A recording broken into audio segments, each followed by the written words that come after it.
The intro is. All right, here we go. Why didn't it start the intro? All right, here we go.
Hey, everybody. Welcome. This is going to be great. I am joined by my good pal, Joe from Concrete Spew. And I got my buddies from Sweden. I have Mate, who is the brains behind this amazing project called Temple of Discord. Also joining me, I got John, the bass player of Temple of Discord. And before I hand it off to you, Joe, I was just hanging out with these guys about 2 months ago in their country and in their little town. And I got to say, I'll never forget the time when Mate picked me up from the airport. And it's kind of a funny story. He goes, I'm going to take you to a restaurant I'd never been before. And I got this envisioned brain of like, oh, Mate's going to take me to like a Swedish restaurant. Like I'm going to have an amazing Swedish breakfast. He takes me to McDonald's. But while driving to McDonald's, Mate pulls out his phone and he started playing me some of the Temple of Discord stuff. He started playing me the Reaper, and he played me the second single, Black Out the Sun. But then he goes, hey, do you want to hear a song that sounds like kind of like the Misfits and like Danzig stuff, a little bit more like fast? And I was like, yeah, sure, man. And then he played me All Their Lies, which happens to be my favorite song. And when he was just like playing me song after song, and it was just getting better and better and better. And I was really impressed by the band so much, what Mate was showing me. And I don't know. So I had a great introduction with these guys and just so happy that we're friends. And like, they're all great. John is a wonderful guy too. He bought us lots of beers. I know I'm talking a lot, but, yeah, so All Their Lives, amazing album, In the Ashes. I have it right here. To anyone who's watching this right now, buy this album right now, and I'm going to hand it over my buddy Joe from Concrete Spew. Take it away, Joe. Yeah, sure. Well, thank you very much, James and Mate and John. As I said before the camera started rolling, it really is a big honor because people like you are the music makers of the world, and you release stuff that just – it changes people, it elevates moods, it creates happiness. So, on behalf of myself and obviously everybody else so far that loves Temple of Discord, thank you. But you really have provided what I would describe as a listening experience in Temple of Discord. It is the classic album that you would start at on track 1 and finish on track Oblivion if you could sit there all day and listen to it. But I had a couple of, ideas or impressions as to what maybe influenced this. And what I love so much about In the Ashes is that it's, I heard a heavy self-titled Danzig. I heard maybe not so much the first or second Black Sabbath, but, I heard Master of Reality. I heard Four very heavily. But I'd love to hear from you guys if there were maybe 3 or 4 records in general that really influenced the songwriting, and maybe they are completely off from my imagination, but I just have a lot of intrigue when it comes to what influenced In the Ashes.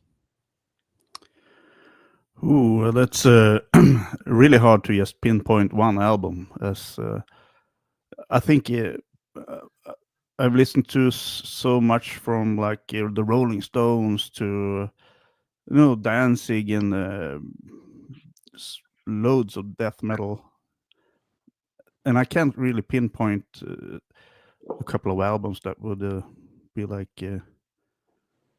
the big inspiration for me. It's just a collection of everything that I heard and that I've experienced music wise playing since I was 16 years old. So wow, you know what? That makes it all the more beautiful now because I sometimes when I hear albums that you can't ignore how good they are. They're just they're not niche or boutique records. Like let's say it takes a certain type of person to fall in love with, for example, maybe Sleep or Weed Eater or something like that. But I think you can take somebody who likes, say, Entombed only or Dismember, and you play them in the Ashes, and they can't deny, I don't think, that it is a very, very easily enjoyable album, to listen to. And so that's cool, knowing that it's a whole, big smorgasbord or something like that of influences. That's cool. That just enhanced my impression of the album even more. all right, yeah. So now John and Mate, you guys have been friends for a long time, probably from what I understand, your childhood. So John, here's my question to you: is when Mate started coming up conducting these songs, from In the Ashes, what was the writing process for you? Like, did you and Mate clicked automatically, or did you have some issues with some of the songs, or did you get involved in some of the songwriting and change a few things, John? So I would like to know that from your perspective. Yeah, I mean, when this started, Matte had so many great ideas, so it was very easy for me and for the others. So we basically worked refining Matte's ideas, so we didn't have to come up with our own stuff. And I think, I mean, Matte has so many brilliant ideas also for the next album, I think. So life is easy as a bass player in Temple of Discord.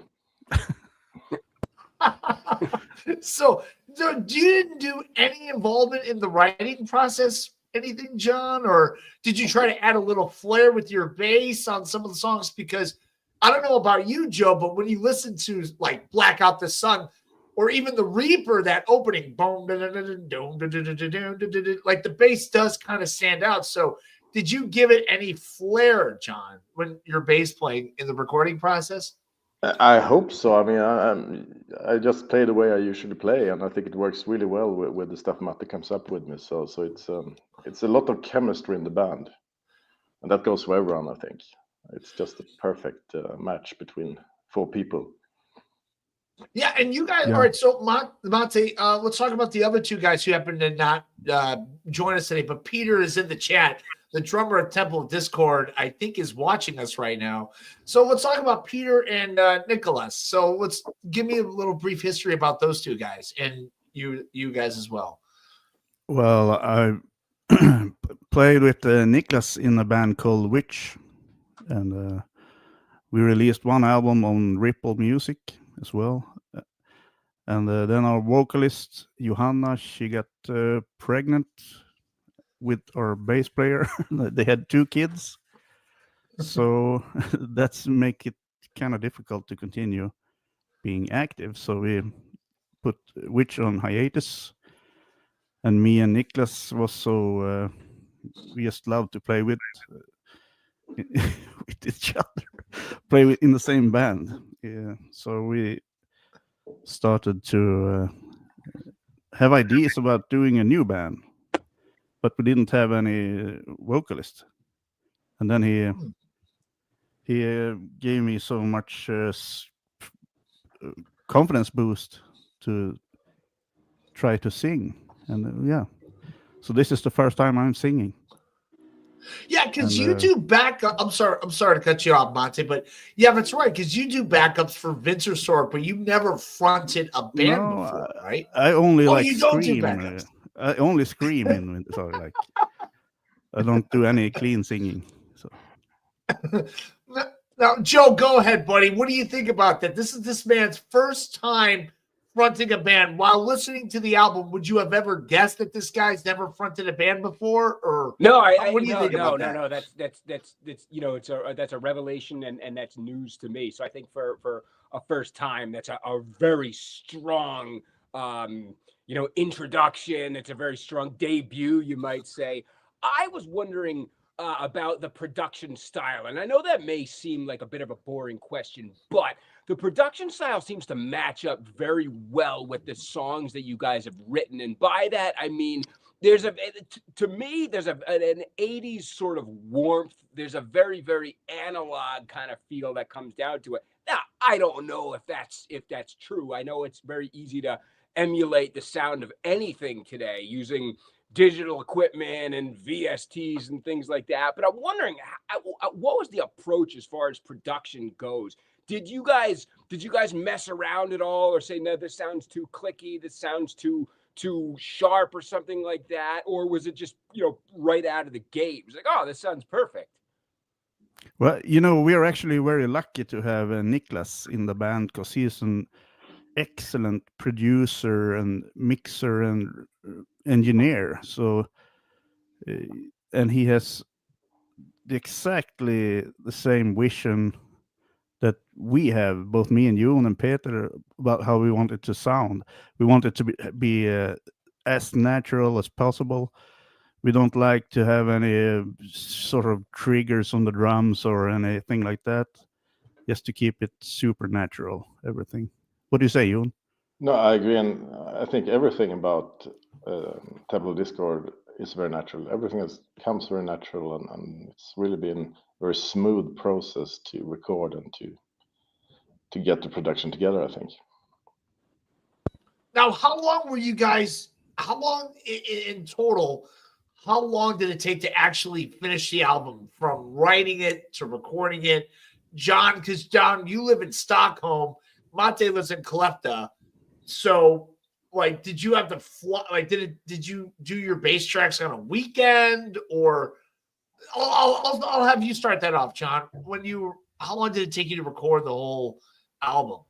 I would say it's a really good question. Actually, it took quite long, but I think it was a little bit of a creative process. So obviously we needed to do some work on it. But as for me, Skellefteå is my home as well, so I'm there so much. So it's not complicated to get into the studio together. But Mate, sure. What do you think? How long did it take? Oh, since we didn't have any time pressure on us, and it's Niklas' own studio that we're recording the whole album in, we didn't stress anything. We just took it really slow and let it take its time. And we had so much fun recording it. So sometimes we just had fun and we didn't do so much good stuff. But that happens a lot, actually. Yeah. So now it kind of reminds me of that first Boston record, like the first album. It took him forever to record it, blew up, but then because of labels, I know Joe knows the story, because of the label, they rushed him to do another one, and then the albums just kind of just got, I wouldn't say terrible, but just got less and less popular, because when you do take your time to write music, it can come out much better. Now, Joe, Peter, the drummer of Temple, just wrote this: I played on my 67 Pearl President drums. They really add the dialogue sound. Now, let's talk about Peter. Let's talk about Peter for a little bit. You and Peter, he was also, you were saying that he was the best drummer in your area, correct? Yeah, he's a really, really, really good drummer. And he used to play with my father in some blues band stuff. And my father, he said to me one day, hey, Peter Melander is the best goddamn drummer in town. And when we were, because I approached Benny to join us for this album, and he didn't have time to do it.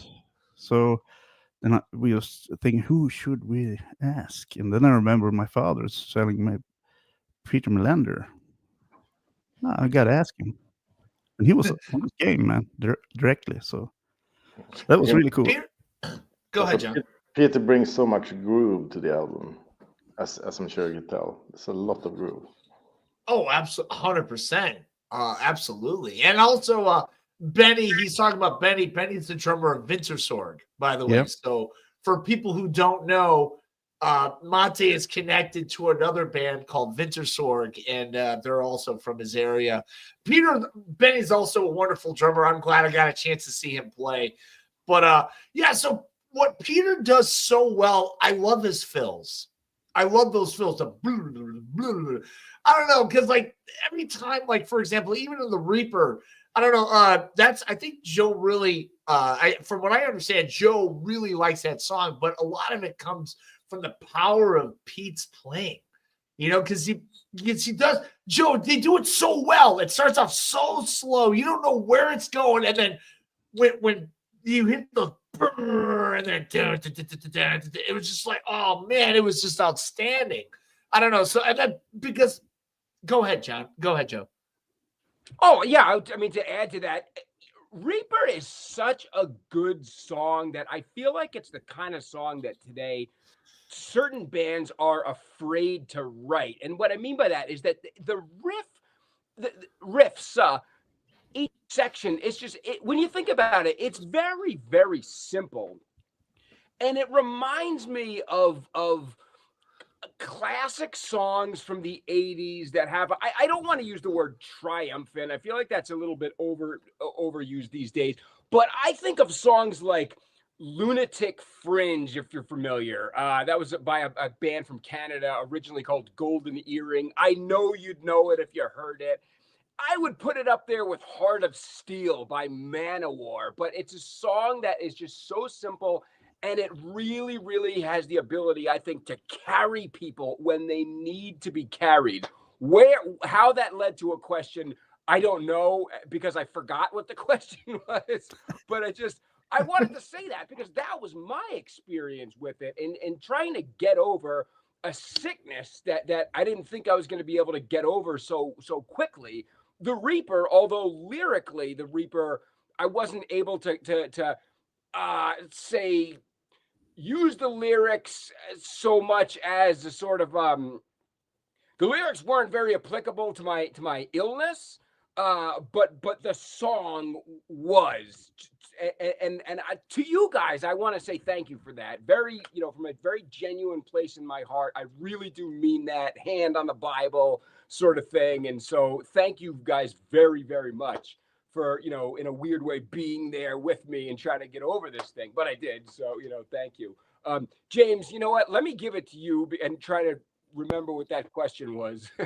Well, no, actually, what I would like to do is I'd like to go song per song on the album. You guys just released your debut album, and I must say, for a band's first album, is like Joe said, it's from start to finish. And what's so cool about this album is, Mate, you did write songs that are fast, that can get people rocking out. You did write songs with a lot of emotion that can kind of slow things down. I mean, like, for example, Razor Me, like it's a different vibe. So you wrote so many different styles into this album, but you still had that signature Discord sound.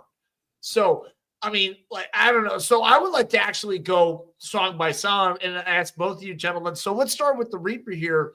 Mate, when you wrote the Reaper, what was going through your mind? What influenced you to write the Reaper? As Joe said, your song resonated with him in such a way that, like, he just thanked you for it. And I don't know if you ever heard the term "hands on a Bible" before, referring to a song, but that's really cool. So let's start off with the Reaper and let's go into song per song. So go ahead, Mate, please. Well, first off, that means a lot to us that we have connected to you in a way, and I think that's why we do music to start with, is to like try to touch people in places they've never been touched before.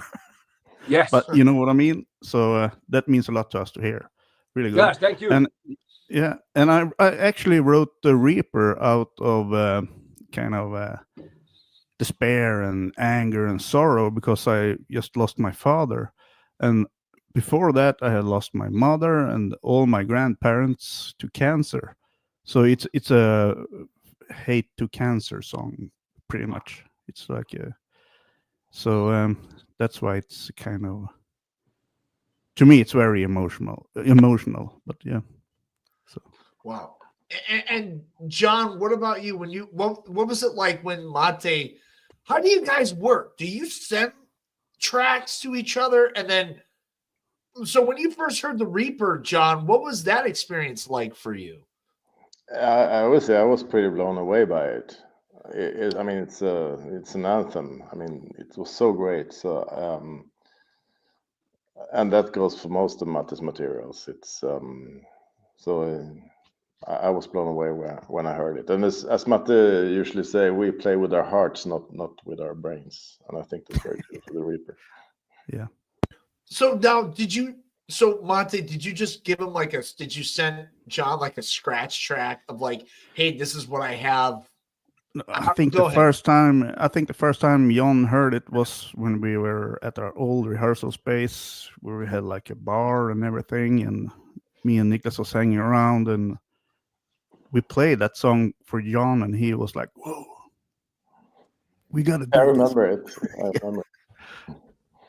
Go ahead, yeah. John. So wait a minute. So you guys just played it for him live? No, right no. there? I had like a demo, like a pre-production thing that didn't sound anything like the final product, but yeah. Well, now, Joe, I want to know what was different about the original. You said it didn't sound like the final product. What did you do differently on the original writing of it? Well, I think there was it wasn't the same kind of groove because I had programmed drums on it, and it didn't have like the same kind of flow. And I don't think it was the entire song. I only had like the intro, the verse, and the chorus. You know, the break with the Jon's bass that came in afterwards, I think. I can't remember really. Can you remember, Jon? Yeah, I know that we did some stuff in the studio based on it, so probably right.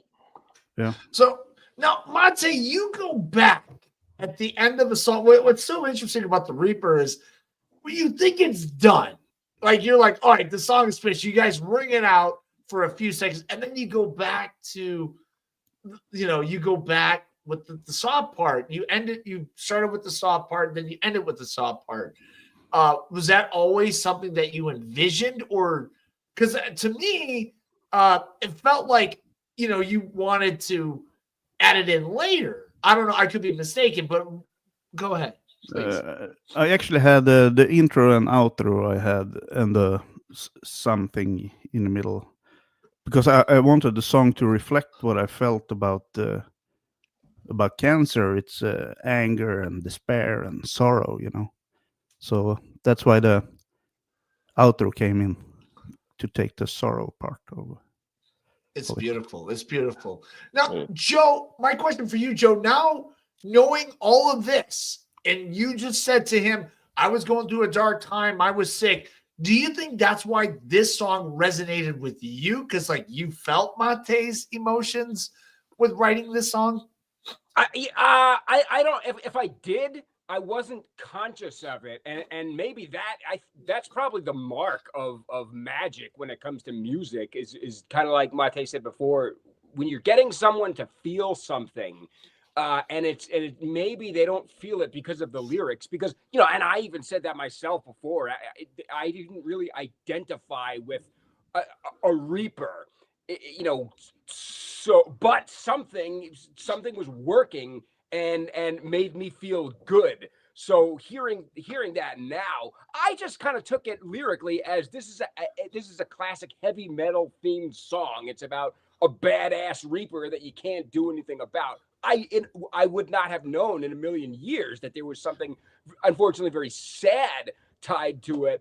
I just know that the song worked for me and continues to work for me, and I have no doubt that it also works for many others and those that will at some point hear it. So wow is all I can say. Oh, okay. So All right, so that was the Reaper. Let's go to track number 2. Closer. Joe, before I get Joe, do you have any? Because you did a great video about their album, so you started. I'll give it to you, Joe. Let's start with Closer. Go ahead. Yeah, sure. Closer to me sounds like the quintessential second track on an album. I think sometimes when you open up with a track like The Reaper, it's so good. You got to be able to deliver in song 2, and I think you guys did it well, because that to me is where, like, when I hear Closer, I think, okay, this is a Ripple release. This for sure is something that's Ripple, because Closer's got a little bit of a swampy, doomy. Maybe that's not really a great way to put it, but I just think that if I'm an enthusiast, if I'm the kind of guy that's buying records from a label like Ripple, I'm gonna hear Closer and be like, all right, this is what brought me here. This is the kind of thing that got me into stoner metal, in the beginning. So, yeah, that was my impression of Closer. So, Monte, let's talk about Closer, because it's very doomy. Tell us about the backstory about Closer. Well, Closer is one of those songs that kind of wrote itself. I wrote this as I was recording it. And it was a kind of emotional thing that, with the explosive chorus there that comes in. And yeah, it's a strong song, I think. John, do you have any? John, your turn. Let's talk about Closer, John. What was that? Yeah. No, I mean, I think it's extremely simple but brilliant. It's the beauty of simplicity and so much dynamics going on. I think it's great, actually. I think that was the second song Matte played to me. Wow. So now, John, when you first heard Closer, because it's what influences came to your mind? Like, oh, this sounds like this, or that sounds like that. What were some of the influences? I think we're going straight back to the 70s when we hear that. I mean, it's so much, early doom. I think it's and the beauty of simplicity again. I mean, it's to me that's probably the greatest song on the album. Really? Yeah. Wow. Wow. So, all right, and how long did it take you to record the bass tracks for Closer? Because I'm sure it was, there's a lot of drown out. So was it? Go ahead, John. How long did it take you to record the bass for that? A couple of hours, I think. It just came naturally. There's not that much going on, to be honest, on the bass on that one, so it was quick. Like Monte said, it kind of wrote itself. Go ahead, Monte, please. Yeah, I think Jon did it on one take. That stuff. So, it's so simple song, and it was like, yeah, it's cool. So it's good. All right. Now I'm gonna have Joe introduce the second single. Go ahead, Joe. Blackout the Sun. Which is Blackout the Sun. I think Blackout the Sun's probably one of those songs where it's like you hear say The Reaper. We're 2 singles here. You hear The Reaper, and on one day that's your favorite song out of the 2. Then you hear Blackout the Sun. It's like, wait a minute, maybe that's my favorite and everything. But John, you mentioned before that The Reaper, you used a word that I couldn't think of before, but it's the best word for it. You said anthem, and I agree. The Reaper and also Blackout the Sun, I think, are anthems. And my question is just like James. It's like, what James would be asking, which was, how did that song come together? It's a kind of different song, this one, because it's almost like a pop. The chorus is catchy pop song, and I think it works quite nice on this album. And this is actually the first time we can introduce Felicia Celine on vocals, because she did 2 songs with us on this album, and she normally sings in a band called Höök here in town, and she's just brilliant. And I asked her if she wants to do it, and she said, "Yeah, why not?" So that was really cool that she joined us and did some great work on the album. Well, what's cool about the chorus though is you wrote it in a way for people to sing along to it. You know what I mean? Like, was that always something you envisioned? You know, like people, because like when I don't know when you go see you guys play, when you guys start playing out, that is definitely a song that you can just look out and just let the audience even sing it. You know, so was that something? Because was that something you envisioned? Was No, like, no, this not is going to really grab the envisioned. audience. Go ahead, please. But that would be really fun to do. But that was not my vision for the song. I think I just said like, oh, this melody is kind of cool. I like this melody. That it's not like I plan to have the audience sing along, but hey, if they do, I won't mind. That's just a positive thing. So yeah. Joe, isn't that true though? That chorus, you can totally see people just singing along to it. Yeah, and again, I mean, it's a song that you just don't really seem to hear songs like that written anymore. You can write anathemic type tracks in 2025 and beyond and everything, but when they sound like they're from the 80s, I mentioned the song Lunatic Fringe before, and you could think of many other 80s movies that involve athletics of some sort. That was a song that came from a movie called Vision Quest, and it was about high school wrestling. Okay. But you know, those songs stick with us, and they really are the sound, the songs that live throughout the decades. And when you hear something like The Reaper, like Black Out the Sun, and you don't know, was that recorded yesterday or was it recorded 40 years ago? That there's something magical about that. And again, I just, wow is the only way I can summarize my thought on that. Yeah.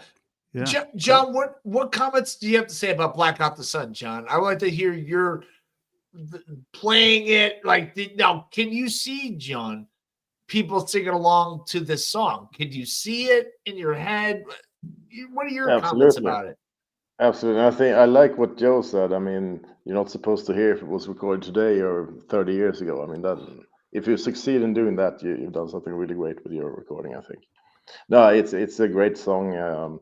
It's one of the actually later ones. I think Matte introduced it when we were in the process of recording the other stuff. So it's probably the most recent one, except for Rails, I think. Yeah. Well, Wow. hey guys, I think Ripplemusic just shared our link because now we have 138 people watching us. Oh my God. So it went from 11 to 138. So hello, everybody. Welcome. We are the Friendly Men live with Temple of Discord. If you have any questions, please ask in the chat. But now, John, back to the second single, though. How long did it take you to record those bass tracks for Black Out the Sun? A couple of hours. No, I think it's so natural. I mean, it all comes very natural. It's almost predetermined that the bass has to be that way. So I think it's again comes from the heart. How many takes did it take you to do that one? A couple of ones, 5 maybe. Was it one take, 2 takes, or what? Well, Did you have to actually, go back and fix something? we had to or what? redo that because Peter he plays so groovily on that song, so I had to redo the bass to match Peter's drums. But otherwise, was pretty quick. Wow. Joe, what do you think about that? Hearing these guys is, go ahead. It doesn't Joe. surprise me. It doesn't surprise me to hear that these tracks came together, very quickly. They're not. When I say they don't sound too complex, that of course that is not meant in some, that they're simple, but they are, and I think that's why they work so damn well. And so it doesn't surprise me one bit. I mean, you guys are obviously very exceptionally skilled musicians. So the fact that they were executed with such, quickness is not a surprise to me at all. And frankly, it makes me feel better about it because, John, going back to what you said, we're dealing with a lot of organic material here, as opposed to, you know, triggers and this and that. Nothing against that, of course, but it's cool to know that what I'm hearing on In the Ashes is real and authentic, and not, you know, not manufactured, you might say. You know what I'm talking about. Yeah. No, I think okay. that's what we wanted to achieve as well. So I think we're very happy about the outcome. Okay, so now let's talk about, how did you guys decide on which single you want to release first? Because now that we've discussed both singles, The Reaper and Black Out the Sun, what was the decision process behind that? Did you want to start off slow, or did you want to, like, okay, so the next song's gonna punch him in the face? You know what I mean? Like, what was the decision process behind that? Well, I think we were all united in the idea of having The Reaper as the first single. And then the second single, we were not so united as we were on the first single. But then we had some, Todd came in and said, hey man, I would really like to have Black Out the Sun as the second single. And then that sealed the deal. So yeah, that's why that's the second single. Oh, so it was Ripple's decision. Well, he helped us on it was not like it must be that, but he liked that song so much that he wanted it to be the second single.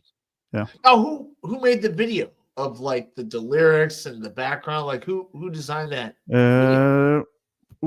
That's a guy in the UK. I don't really know his real name, but he I can figure out for it. It says on the YouTube link. Video?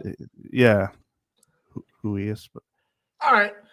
Well, yeah. We don't need to go into that, but hey, it came out great. No, okay, let's talk about the music video behind The Reaper. Where did you guys film it? And, like, who? Go ahead. Let's talk about the music video behind The Reaper. Well, James, you have slept in the room that it's recorded in. That is true. I did take a nap in their rehearsal space. I did, yes. No, not the rehearsal space. In my house. Oh, you filmed it in that bedroom where I was sitting with your cats? Yeah. Oh. Except for Peter's part, then I went to his place and recorded it in his rehearsal space that he has at home. So Peter is recorded at his place, and the rest of us done our part at my place. So John, you recorded your video stuff from that same bedroom too? Yeah. We had so little time. We just had to sort it out somehow, and that was the best solution. So. No. Okay, so Joe, go ahead, take it on to track number 4, please. Yeah, Razor Me is okay. If memory serves, Razor Me is quite trippy of a song, I think, right? With I'm just trying to think of how I reviewed that when I did the video for it. Razor Me is quite, or is that Rails is very trippy. That's the closer. That's the song that. But yeah, take us through Razor Me, I suppose.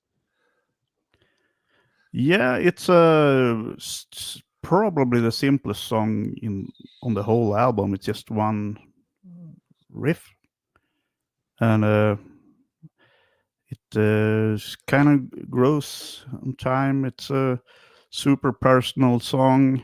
It's not about me, but it's personal to me, and yeah, I think it turned out pretty cool.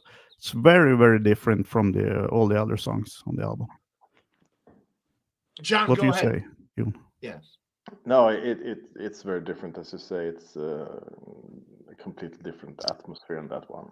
But I think it's a great song. There's a lot of soul in it. It stands out, I think. Now, I will not ask John how easy it was to record that album, because I know I'm going to get the same answer. A few hours, one take. So now, John, okay, so you all record at the same place. Like you just said, it was a pretty simple song for you. When you were recording these songs, John, did you really, I don't know, did you do anything different that Mate sent to you? Like, did you try to hit like different notes to kind of emphasize on some of the lyrics that Mate was saying? Please, John.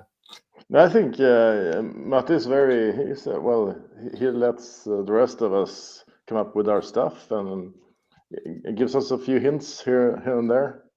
So I think it's we all put our personal touch on the songs. So it's I mean, it's a creative process that involves all of us. I think, even if Matte is our spiritual leader.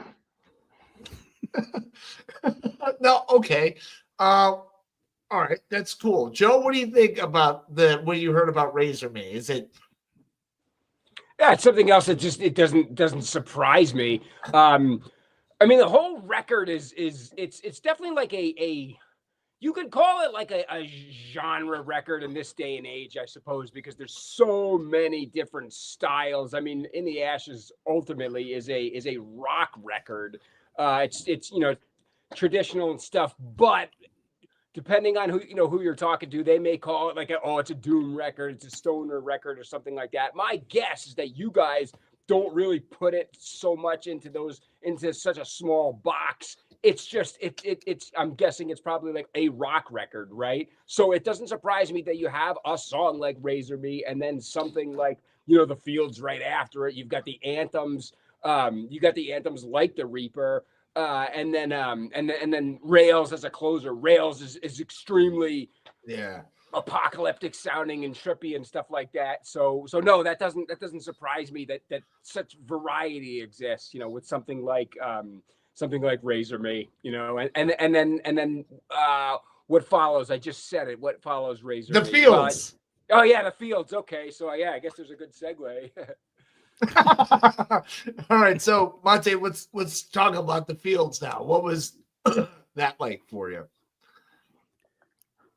Well, I don't know what to say about that. It was it's also a really simple song. It's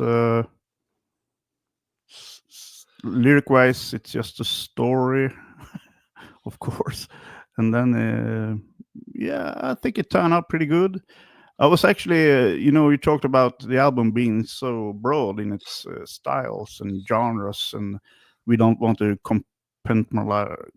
yeah, we don't want to put it in a single genre. But I was actually kind of scared, when we were about to release the album, because it's so broad that it almost too broad. But maybe it's not. It's it had that thread that runs through the whole album, and yeah, it works. But I was kind of scared because it's so broad in its style. So yeah, I'm happy that it's getting good receptions from the reviews and stuff. Yeah. Well, you know what we didn't go into, Monte, is you went into the Reaper, the lyric process a bit, but we haven't really gone into the lyric process for the previous songs. But how do you get? Because like I also sang in some bands, and I can tell you, coming up with ideas to sing about is one of the most hardest things for anybody to do, right? I mean, like I tried it. And you try to make it not sound bad. Now, this whole album, to sum up everything, how the writing process, the lyrical process. Let's talk about the lyrical process. What was that like for you? Like, because you said your father influenced the Cancer of the Reaper. What were the other songs like for you? Well, me and Jon talked about this the other day, actually, and for me, it's like when I write lyrics or write music,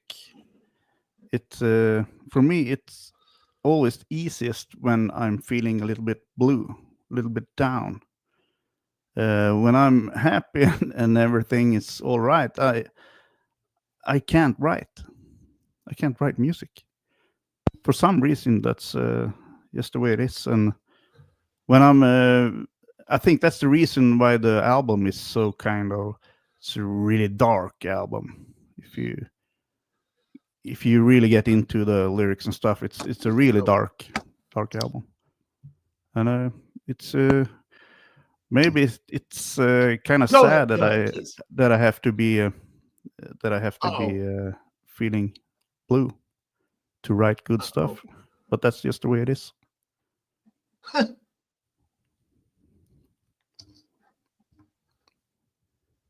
You know what? That man, like hearing something like that, I'm just trying to think of how to respond. It's like you feel bad because you, as a consumer, you love what you're hearing, and then finding out after the fact that what went into it, the process to create that, there was a lot of like sadness and pain and everything. So here I am singing its praise and everything, and then I hear that and stuff. It's like I feel bad. I genuinely feel bad about that and stuff. But at the very least, though, I mean, you as I mentioned before, is a very cathartic. If I even understand what that word actually means, for myself and probably many others that either have heard it so far or will hear it. So shit. Wow. Well, you shouldn't feel bad about it because see it as a therapy for me. Because when I write about dark stuff, I get that dark stuff out of me and I feel better. So so it is therapeutic then. Wow. So yeah, it's like it is. Yeah. Wow. Okay. All right. Wow. That's cool. So, well, guys, listen. Our friend Kat from Las Vegas says, "I've been listening to this for 2 weeks. I really like every song. Closer is my favorite. It is dark, but I love that about it." By the way, guys, I just lost audio for myself for just 5 seconds, and I'm so glad that Joe was here to save me because it is back. And we have this is the largest stream I've ever done on YouTube by far, and I don't want to mess things up. But John, what do you think about our friend Kat Martin from Las Vegas? She's a friend of ours. This is what she had to say about the Closer. What did you say about that, John? No, I mean, that makes me personally very happy to hear. And I think that's a pretty important aspect of this album. It is dark, but at the same time, I think it has a lot of warmth. And, I mean, as Matti said earlier, if we can somehow touch people, that is amazing, of course. Now, John, you never helped out with any of the lyrical process. This is all Mate, correct? Yes. Okay, so, all right. Well, Joe, After the Fields, what do we have? Yeah, you're at the song Someone Else. And there's no better way for that song to be described than from the mouths of you guys. So I know I've done a lot of talking every time a track comes up, and I'm giving like my thoughts and my opinions, but no. This is you guys are the authors. So yeah, go ahead. Someone Else. Yeah, Someone Else is a song about self-hate. It's I wrote it when I was mad at myself because I couldn't write any good music. So I wrote a song about me being mad at myself, hating myself, and everything I do is like shit. Everything I touch turns to shit. And it turns out to be a good song. So it was lucky. Yeah. That's a fascinating concept. Yeah. Like you've got writer's block, and so the way you deal with that is you write a song about that. Wow. Yeah. Sorry, John. I didn't mean to jump in there, but sorry. Go ahead. No. I just say it's a bit contradictory that that kind of emotion turns into a good song. Yeah. Yeah. Now, okay, so I want to discuss your previous project. I just want to go back to Witch for a second, Mate. When you were in Witch, did you write a lot of lyrics, or did Johanna write a lot of lyrics in Witch? Because what are the two differences when it comes to the writing process from Witch to In the Ashes? I think lyric-wise, I wrote some lyrics, Johanna wrote some lyrics, and Fredrik, the drummer, wrote some lyrics. So, and the music was actually most of the time I had some ideas, and then me, Johanna, and Simon met up and made songs from those ideas. So a little bit different approach. Which is the album, the Witch album is also really good. I know I know I'm going off topic here a little bit, but you also wrote with two different many different bands, and of course, Vintersorg is all Andreas. So, like, you know, that's just kind of like you just go in there and you just do what he has written for you, which is great. So now, so that was someone else. Now, John, stupid question, but I'm gonna ask it anyways.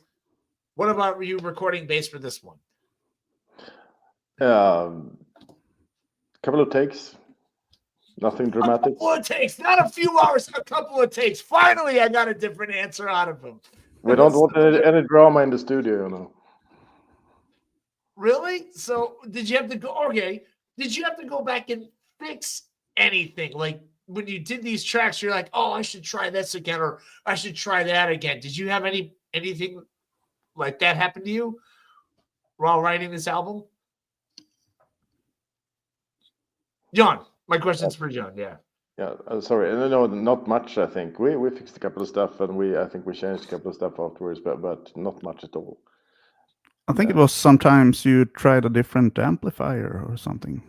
Yeah, well, I switched bass sometime, I think. Yeah. So switch bass. All right, that's cool. And so, all right, Joe, All Their Lies. Go ahead, Joe. Yeah, All Their Lies comes up next, and that's I think a great demonstration of the versatility of In the Ashes. You know, I was trying to think before of Mate. I was surprised by your hesitation to put out the album because of its diversity. That was very surprising to me, because if I were you, I would feel extremely confident in it and be like, wow, what this is a hell of an album right here. But I was trying to think of other classic albums over the years that everybody knows that also vary in terms of different types of songs and stuff. And I was like, okay, something stoner, something commercial that everybody knows. I thought of like Down, the second Down album, because you guys have, Down's got its anthems on there. It's also got its real trippy type of tracks, Landing on the Mountains of Megiddo, Doob interlude, and I don't want to jump ahead to Rails just yet, although we're close. In the Ashes, this next song, All Their Lies, is sort of a you mentioned Misfits before. I didn't even think of that, but it is got a sort of kind of D beat to it, and I don't want to say that it's out of place, because it's absolutely not, because I mean, you can hear, oh shit, I'm sure if you really dug deep enough, you could probably come up with some Kiss songs that you could say are maybe like, it's a little bit kind of punk influence or something like that. But either way though, yeah, take us through All Their Lies. yeah, well, I am a big fan of the old Misfits, also the 77 to 83 stuff, and that's a punk song about politicians being liars. That's really easy. So that was easy for you to write lyrics for, right? Yeah. So have you ever wrote a song like that before in any of your previous bands, with a lot of chants, like a lot of whoa? Did you ever do that in the past? I don't remember, actually. Yeah, I can't pick out one. So yeah, I don't know. Did John do any backups with the chants? John, did you give him some of your voice on some of those chants? I'm afraid not, but will in the future. Then we play live. Yeah, live, of course. Now, John, go ahead. Let's talk about All Their Lies with you. Go ahead. It's one of my favorites, actually. I do love the lyrics. It's nice that we have one kind of political song, I think. Sure. Now, what about bass playing was easy for you, of course, right? Yeah. I mean, you have to. You can't do that much on it. You just have to maintain momentum in the song, I think. So it's very natural. Wow. So, all right. And last but not least, I mean, we have the last song of the album, which we discussed earlier, is go ahead, Joe, your comments first about Rails. Yeah, sure. Rails, I think it's a great way to close the album because it's. I described it in my video as it almost kind of reminds you of Sleeping Village, Black Sabbath in the beginning, but then it becomes. But then it almost becomes moments on like A Matter of Life and Death, Iron Maiden. There's just something very like, I used the word apocalyptic about it before. That's my impression. But either way, I think it's a great way to close out an album that has an otherwise trippy connotation to it. And that's whether that's, you know, the band's identity, the label that it's on, Ripple, or just the way it sounds. It sounds, you know, it sounds psychedelic. It sounds, like the sounds of yesteryear, of decades gone by, and everything. So yeah, and again, it reminded me a little bit in theme, let's say, of something like Landing on the Mountains of Megiddo, which is what closes the second Down record. So yeah, I'm just wondering if it was conscious to put that song last in the sequencing, or if it was just, wow, yeah, this is a good way to close the album. Yeah, I think it just felt like a good closer to the album, and this song is actually the one, the latest one I wrote, and I wrote it on in panic because we had to finish the album, and John had written a song, and Nicholas had written a song, and I couldn't for my life get a song melody to those two songs, and I freaked out, and I wrote a new song. Wow. So you didn't even use John or Nicholas's ideas in the. I couldn't come up with any cool song ideas for it. No, and we had to have one more song, so I was like, what the fuck should I do? So I wrote a new one. Now, John, are you nervous about writing music in the future now? Or Yeah, we'll see. It will get refused. No, it's not. So Monte, you said you just kind of wrote this song just kind of like in a panic, like, oh my God, I need to write a song. Is that really what happened? Yeah.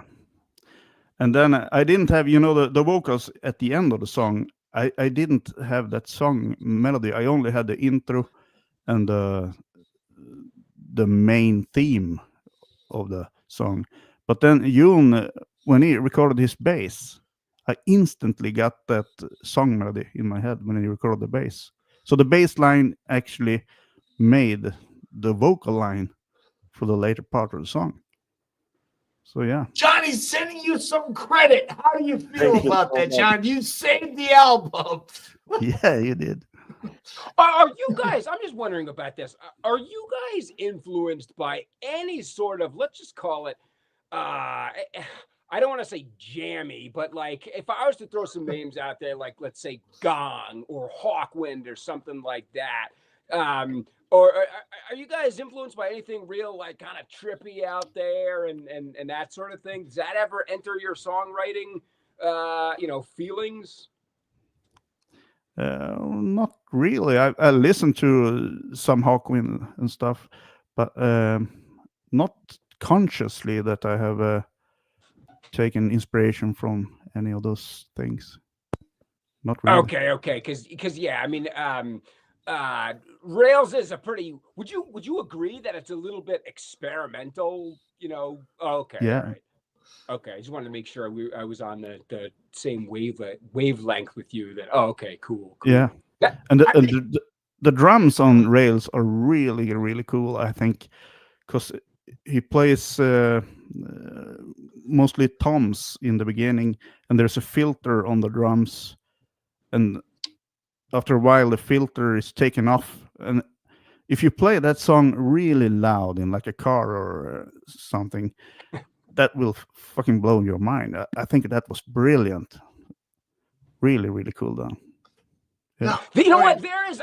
Oh man, something came to mind. Speaking of Kiss, yeah, when you bring up those really, really like bassy drums and stuff, if you've ever, I'm sure you've probably done this before, but there is that part on the studio version on the debut and Black Diamond when you know, someone's like slowing the tape down at the end of it, and it sounds very, very heavy, but it's because whoever it was, Bill Acoin, is slowing that, or whoever produced the album. I can't remember. That's terrible. But they slowed the tape down. Then you hear like I can't tell if it's the toms or the bass drums, because that, you know, the audio is being manipulated in a way that you can't you just can't humanly tell, like, you know, what that is. But anyway, though, they're kind of like that, like the drums on rails. Yeah, just okay. So that's like a filter that you guys were using then. All right, yeah, it reminds me of that. Yes, wow, it doesn't surprise me one bit. Yeah, cool. Now, Monte, a lot of new bands now, a lot of my musician friends, they actually use drum studio makers at their homes, and then they send it to their drummer. Hey, play this. Andreas does that. Did you do this in any of the songs that you wrote, or you just let Peter just experiment? We sent 2 versions of every song to Peter, one with some crappy programmed drums and one with just nothing, so just a click track or instead of the drums. So, and I think that was really good, because he came in, he did his stuff, and his stuff is so much better than I could have imagined it to be. So yeah. Wow. And then, John, what about you? Do you have any comments about Rails, John, that we haven't heard your perspective about it? Yeah, actually, I mean, we talk a lot about how good Matte's voice is, but we talk way too little about how good his lyrics are, I think. And Rails is a really good example of that. The lyrics are amazing. Go into it. What grabbed you about his lyrics, John? Like, what took your attention about his lyrics? Go ahead, John. They are 100% authentic, the darkness, and also I think it's sometimes like good poetry, I think. You can really, if you really listen to the lyrics, you will know what I mean. Sure. Now, okay, let's talk about how did you know, Joe made a comment earlier that kind of struck me as how did you guys, for the album, how did you guys choose which songs you wanted to go where? Obviously, you opened strong with the Reaper, and then you have some Doom songs. So when you go, okay, the Reaper's going to be first. Oh, let's move closer because it's a really kind of doomy and slow. Let's bring everybody back. Like, what was the process like choosing which songs where you want to put it on the album? I think the only thing we would agree on was the Reaper. Had that one first, and then we had the discussions back and forth, and we wanted it to be, shaped or in order, like that would be suiting for vinyl. You have an A side and a B side, and you want to have both sides interesting in the same way. Like, we don't want all the heavy songs on one side and all the soft songs on the other side. We wanted it to be spread out evenly over the sides. Sure. And now, so we just went through the whole album, In the Ashes. People can buy that on ripplemusic.com. You know, you guys, where can people, I know we've reached like a little bit over an hour now. Where can people follow you guys, man? Well, we have a Facebook page, and we have Instagram, and you can go to Ripple's Bandcamp and buy physical copies, and you can probably in your I got mine. Yeah. your favorite record dealer will probably have our album, so just go search for it. What, you guys have not played out live yet? Are you guys? Oh, we forgot. You guys had a release party 2 weeks ago. What was that like? Then let's talk about the release party. And I was surprised you guys didn't even play live. But what was that like? The release party. You. Oh, Yeah. Go ahead, John. Nice. It was really nice. It was a late evening and very pleasant. Yeah, your son Adrian was the merch boy, right? He was selling all the T-shirts and CDs. Yeah. So did you guys sell out of all your shirts? Like, did everything was sold at that party, or? I think we sold quite a lot, but we still have some stuff. So yeah, and did you guys even think about playing live? Like, hey, we should do like 2 or 3 songs from the album, because when you go to a band's debuted album party, you expect sometimes live music. Why didn't you guys play live? We had talked about doing like 3 songs, I think, live, but scheduling stuff came in between. We couldn't get ready for it, so and Peter couldn't be with us that night. I think his son got sick, so. Darn. So what's the future for the Temple? What's the future for Temple? Are you still writing the next album right now? Or yeah, we're focusing on the next album, and we're focusing on doing some live shows during the summer, I think. So do you have anything booked? Nothing booked. Nothing yet. So all right, so everyone that's listening, book these guys, throw them a lot of money. Fly them out to your country.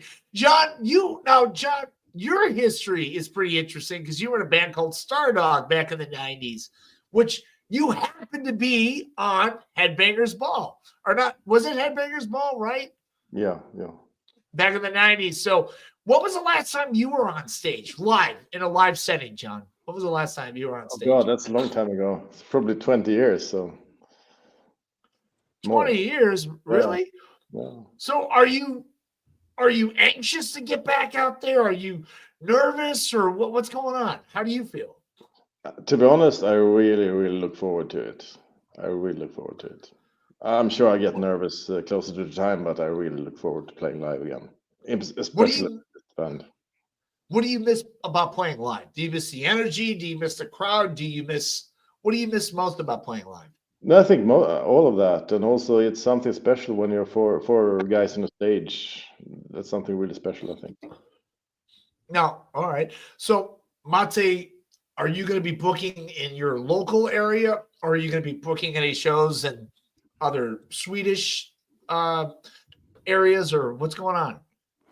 I don't really know. We're gonna maybe we do like a super small private gig at our rehearsal space as a first, just to test out the show, So we'll see. I'm gonna make a prediction. I'm gonna make a prediction right now.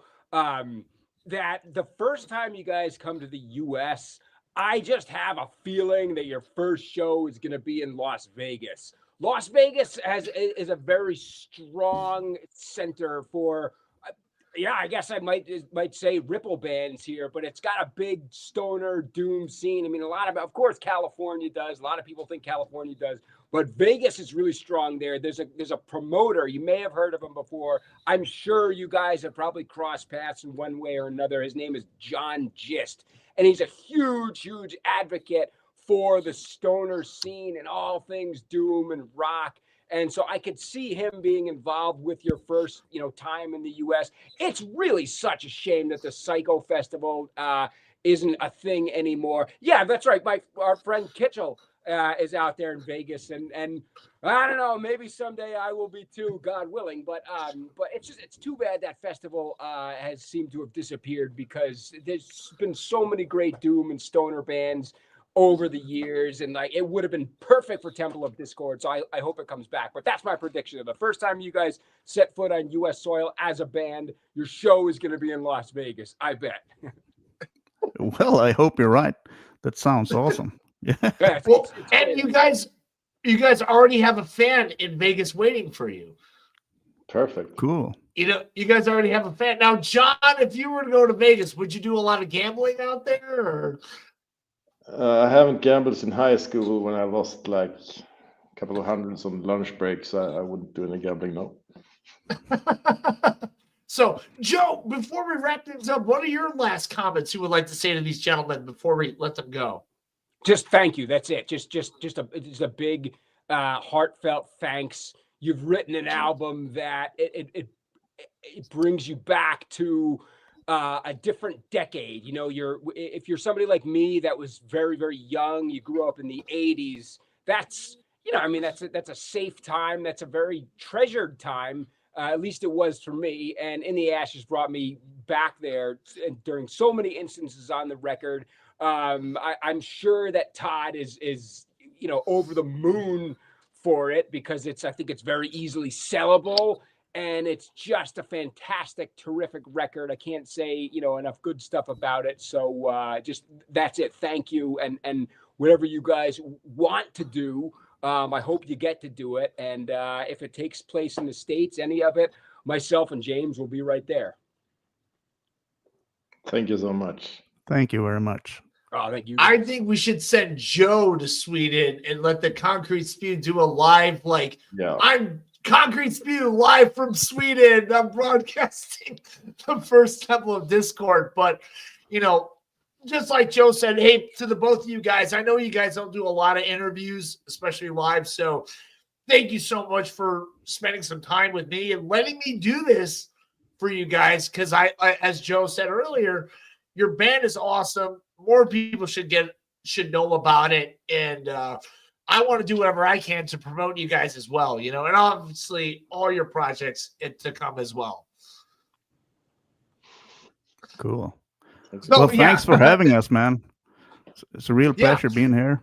And I want to give a little shout out to Todd at Ripplemusic and thank him for picking us up. It was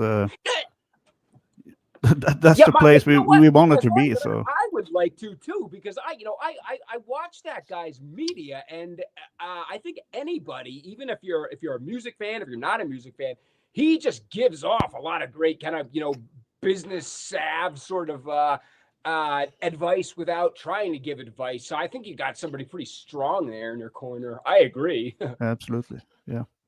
And also, Joe, you're doing a great job promoting these guys from your channel. Well, thank you. Thanks. I just I do it, even though I have a small reach and everything. They're totally worth it, of course. No, it's a great show, Joe. It's really great. Yeah. Really Thank good. you so much.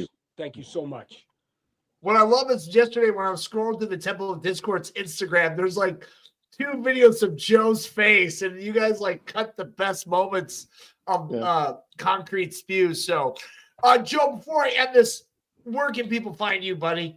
Where can people find my Concrete Spew on YouTube? That's it. I mean, I have an Instagram account that's just a little placeholder, you could say, for whatever there's a new. There's really nothing there that's to be looking out for. But yeah, Concrete Spew on YouTube. That's it. That's the only place where I'm at. And you know, go Temple of Discord. Yeah, right. So cool. And hey, guys, thank you so much again. This has been awesome. How did you guys feel for your first Temple of Discord live interview? Did you guys get the nervous jitters out or what? I'm just glad I survived. John, what about you? How do you feel, buddy? Same here. Same here. Glad we made it through it, but it was so nice to see you, Joe, for the first time, and also to see you again, James. Yeah, absolutely. Thank you so much. Yeah, I miss you guys already. I got my Swedish flag over there, so brought to you by John. So hey, guys, listen, support these guys. Take care of yourself, and goodbye from the Friendly Man. So take care, everybody.